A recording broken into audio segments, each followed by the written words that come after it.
Mesdames, Messieurs, bonsoir. Très heureux de vous retrouver pour cette nouvelle édition de l'Info. Tout de suite, le sommaire en images.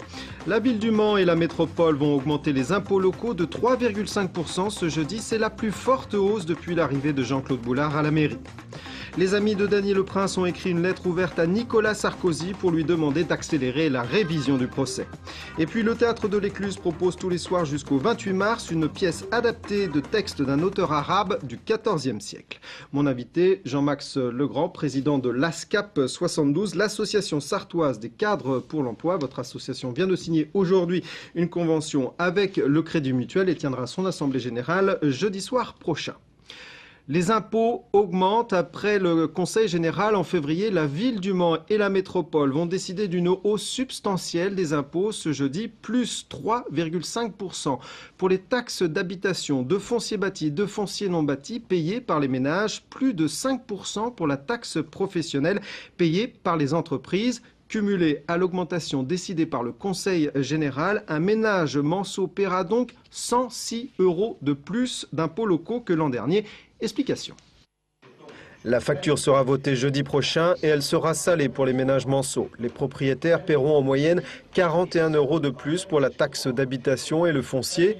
La hausse de 3,5% est la plus élevée depuis l'arrivée de Jean-Claude Boulard à la tête de la mairie. En général, elle était de 1 à 2%. Le maire attend la conférence de presse de jeudi matin pour s'exprimer sur le sujet. Pour l'opposition, c'est la douche froide. C'est une politique d'austérité déguisée. D'austérité déguisée, pourquoi?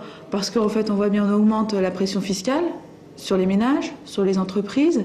Et en plus, il y a un certain nombre d'investissements qui sont en chute. On l'a vu la semaine dernière.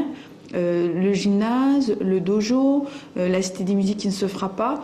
Donc c'est une politique d'austérité déguisée que nous propose Jean-Claude Boulard aujourd'hui. Cette augmentation s'ajoute aux 7,5% de hausse décidée par le Conseil général en février.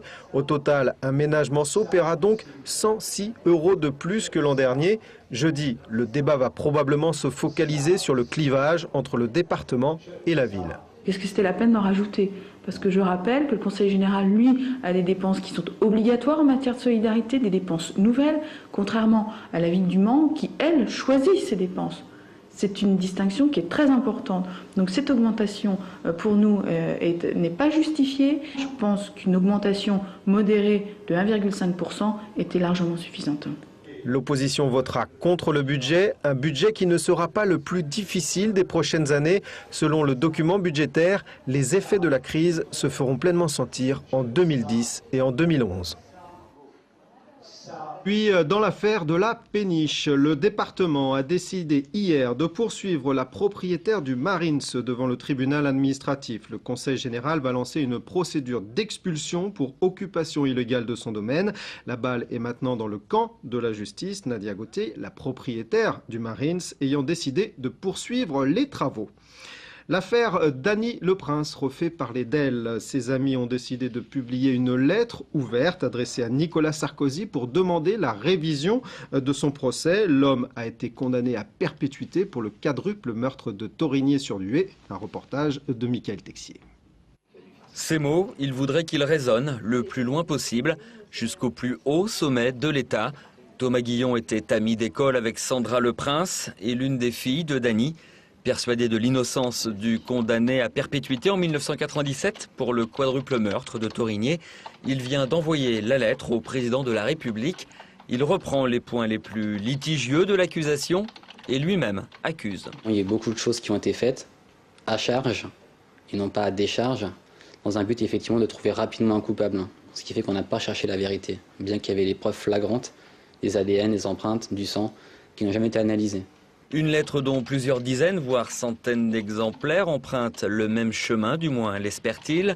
Son arme, un groupe de soutien, les Amis de Dany Le Prince, créé sur Internet. On n'hésitera pas donc constamment à relancer l'affaire sur Internet, dans les médias, par multiples actions. Nous, ce qu'on veut, c'est qu'on parle de l'affaire, c'est qu'on en parle et que les gens comprennent que Dany Le Prince n'a rien à faire en prison. Une commission étudie depuis 3 ans déjà la demande de révision du procès de Dany Le Prince. Nouvelle journée de mobilisation dans l'enseignement ce matin. Pour la 3e fois en 3 semaines, une petite centaine d'étudiants et d'enseignants ont réclamé de nouveau le retrait des réformes Darcos et Pécresse. Ils s'opposaient aussi au passage du bac pro, du bac professionnel en 3 ans. Ce soir, la manifestation va prendre des allures plus festives à la faculté avec un barbecue et une marche au flambeau. Nouveau rebondissement dans l'affaire des 5 salariés d'ACI Renault. Licenciés par le constructeur, ces salariés avaient été réintégrés au sein du groupe sur décision des prud'hommes. Selon la CGT, la direction a décidé de porter l'affaire devant la Cour de cassation et de saisir à nouveau les prud'hommes sur le fond. Le syndicat considère qu'ACI Renault fait de cette histoire un dossier politique. Jean-Max Legrand, bonsoir. Vous êtes donc le président d'ASCAP 72 qui aide les cadres qui sont demandeurs d'emploi. Et on va faire un petit point sur la situation justement de ces cadres, pas uniquement les cadres d'ailleurs, agents de maîtrise, techniciens dans le département, sont-ils eux aussi touchés par la crise? Tout à fait, tout à fait. Ce qui différencie peut-être un tout petit peu, c'est qu'ils l'ont été un petit peu plus tard. Encore que, mais je crois que depuis quelques mois, ils le sont à fond. Disons, on existe depuis 20 ans, exactement, on fête cette année de 20e année, donc c'est pas nouveau, et on a toujours eu, je dirais, du travail. Enfin, du travail, nous bénévoles et conseillers chargés d'aider les cadres en recherche. Et de les aider, je dirais, à tout niveau, c'est-à-dire tant sur le plan... Oui, c'est ça. En fait, vous êtes un petit peu comme l'astre pour les d'autres demandeurs d'emploi, c'est-à-dire que vous accompagnez ces cadres dans leur recherche. C'est le mot. Je crois que c'est le mot.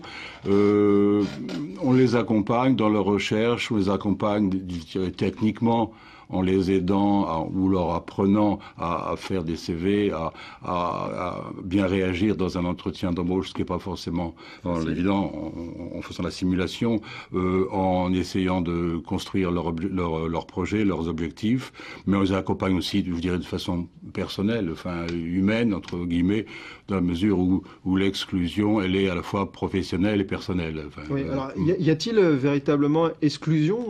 Vous sentez ce genre de situation aujourd'hui au sein de la population des cadres? Oui, enfin, l'exclusion peut prendre différentes formes, comme le terme est un peu fort, comme la détresse peut prendre différentes formes, si vous voulez. Mais un cadre, c'est un homme ou une femme.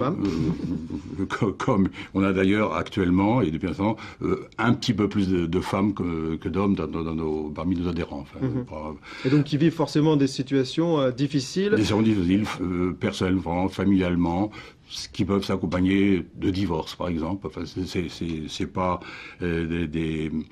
des gens qui arrivent en me disant j'ai été licencié la semaine dernière, puis ma femme a annoncé qu'elle partait hier. Ça arrive. On cumule les difficultés. Oui, c'est ça. Alors, qui sont les membres de cette association? Comment êtes-vous légitime pour leur apporter des conseils? J'aime bien le terme. On est tous, si vous voulez, ce que j'appelle les bénévoles ou les conseillers, sont tous d'anciens professionnels, de toute façon. Je dis d'anciens parce que c'est un travail, je dirais pas à plein temps, mais de bénévoles retraités, on va dire ça comme ça. De jeunes retraités, jeunes ou moins jeunes. Généralement, ayant eu des responsabilités dans les RH, enfin les ressources humaines, on a pas mal de DRH, de MMA, de Groupama, enfin, etc.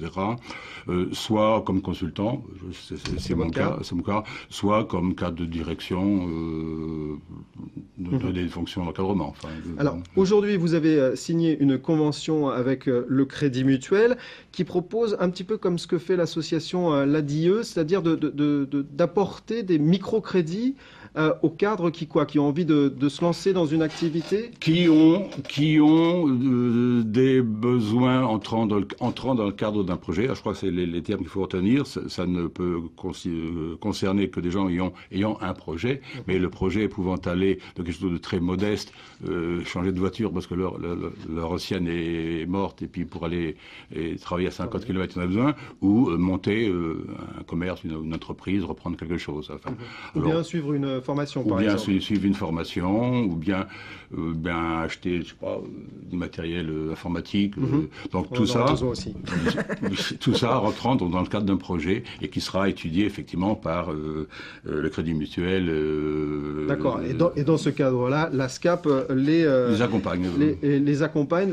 Ce microcrédit, il peut s'élever à combien concrètement? Est-ce que des sommes ont été ça indiquées? va de 500 à 4 000 euros, c'est sous réserve de vérification. On fait 4 ou 5 000 euros. Enfin, Très bien. Jean-Max Legrand, merci beaucoup pour être venu sur ce plateau. On peut donner peut-être le contact, l'adresse également de ASCAP 72, 185 rue Henri Champion, en face du lycée Sud au Mans. Téléphone 02 43 84 87 87. Merci. Culture maintenant avec des histoires malicieuses et érotiques proposées par le Théâtre de l'Écluse à partir de ce soir et jusqu'au 28 mars. La pièce entre conte et théâtre s'inspire de textes d'un auteur arabe du XIVe siècle. Les fleurs écarlates, c'est son titre. Benoît Doisy a assisté à la dernière répétition. Ces histoires datent du XIVe siècle.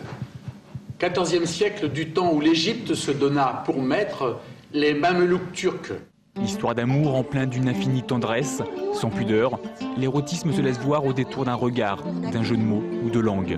L'homme embrassa la femme de tous les côtés, lui donnant toutes sortes de béquets, l'excitant, lui murmurant des mots tendres, la caressant et la chatouillant de toutes parts. Ali al-Baghdadi attire l'attention sur une culture arabe aussi libre que libertine. Le spectateur est plongé au cœur d'une oasis ou dans l'un des contes des Mille et une nuits. L'idée, c'est de transmettre la joie de vivre, la joie de vivre, et puis en lien avec l'érotisme, la sensualité, ce qui manque beaucoup, je pense, dans notre pays, en Occident en général. À l'origine du projet, un homme, Yannick, c'est lui qui déniche les textes d'Ali al-Baghdadi. Avec Laurence, il monte la pièce, le projet prend forme, leur force avoir déjà travaillé ensemble, car si l'érotisme de la pièce est sain et drôle, aborder ce sujet n'est pas toujours évident. On ne va pas tout de suite proposer des contes érotiques. Au début, c'était pas simple parce que les mots sont très poétiques, certes, mais aussi très crus, quoi. Donc voilà, je me suis posé des questions, mais je suis ravie de faire ça. Dégaine ton dard, recouvre-le, frappe-le, allonge-le, étire-le, lâche-lui la bride, beurre-le encore jusqu'à ce que tu me vois morte, anéantie. Sur scène, pas de décor superflu, un divan, 2 chaises, un paravent, juste de quoi s'imaginer être au cœur de la Médina. J'ai voulu privilégier les histoires, les contes, la parole. Puis bon, j'aime bien quand les choses sont sobres, c'est-à-dire quand il n'y a pas, quand ça fourmille pas de décor. J'aime bien, laisser l'être vivant au centre du spectacle. Entre le conte et le théâtre, les Fleurs écarlates parlent d'amour et de sexualité avec légèreté. Ni vainqueur, ni perdant, mais juste de la poésie. Les Fleurs écarlates, c'est donc tous les soirs à partir de ce soir et jusqu'au 28 mars à 20h30, l'adresse du Théâtre de l'Écluse, 47 rue des Acacias au Mans. Laurence Leboucher, championne du monde de VTT et de cyclocross à la retraite aujourd'hui, recevra demain soir les insignes de chevalier de la Légion d'honneur des mains de François Fillon. 3 autres personnalités sartoises seront récompensées du titre de chevalier dans l'Ordre national du mérite. Il s'agit de la chef d'orchestre Valérie Fayet, de Didier Vizine, directeur de la société Cochet et ancien directeur de Hutchinson à Souget-le-Gallon, et enfin d'Auguste Ledru, président d'honneur de la Confédération nationale du commerce horticole. Voilà, ce journal est maintenant terminé. Tout de suite, la météo de Romuald de Besson. Demain, vous retrouvez Michael Texier pour une nouvelle session d'information. Bonne soirée sur LMTV Sarthe. Au revoir.